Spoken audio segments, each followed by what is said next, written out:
لیکن اس کے مکہ جانے کا کوئی بھی ذکر نہیں ہے.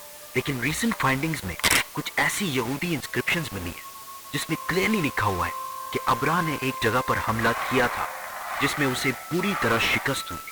تو اب بڑے بڑے ہسٹورینز بھی اس کو مکہ پر کسی حملے کو قرار دے رہے جس میں ابراہ اپنے ساتھ کچھ ہاتھیوں کو بھی لے کر گیا.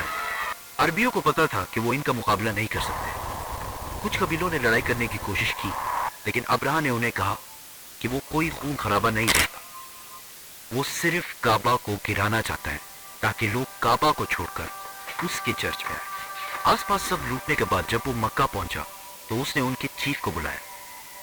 تو عبد المطلب نے آ کر کہا کہ آپ نے میرے کچھ اونٹ قبضہ کیے ہیں, وہ مجھے واپس کر دیں. تو ابراہ نے ہنس کر کہا کہ مجھے تو لگا تم بہت بہادر شخص ہو, تمہیں تو اپنے اونٹوں کی ٹینشن ہے.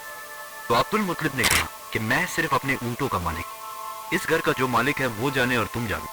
لیکن اتنا میں بتا دوں, آج تک کوئی بھی اس گھر کو نقصان نہیں پہنچا پایا. اللہ. اگلے دن ابراہ نے اپنی فوج کو حملے کا حکم دیا لیکن اس کا ہاتھی رک گیا اور بہت کوشش کے بعد بھی وہ نہیں ہلا. اسی وقت آسمان سے کچھ پرندے آئے اور ہر ایک کے منہ میں ایک پتھر تھا.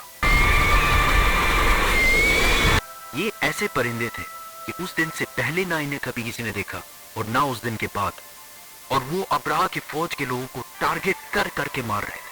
اب اس کو بہت سارے ہسٹورینز نے اسمال پاکس کی ایک ایکسٹریم قسم کا ہے, کیونکہ جیسے ہی پتھر ان کے جسم کو لگتا تھا تو وہ خارش کر کر کے اپنے ہی گوشت کو نکال دیتے, حتیٰ کہ کچھ لوگوں کی ہڈیاں تک نظر آنے لگی. اس حالت میں یہ فوج واپس بھاگی اور ابراہ کی 60,000 کی فوج تباہ و برباد ہو. مکہ کے قریش کی یہ جیت پورے عرب میں پھیل گئی اور قریش عرب کے نئے بادشاہ کے طور پر سامنے آئے. اس واقعے کے بعد پورے عرب سے لاکھوں لوگ کعبہ کے طواف کے لیے اور بھی آنے لگے اور مکہ میں ہر سال عکاظ کا عظیم الشان میلہ سجنے لگا.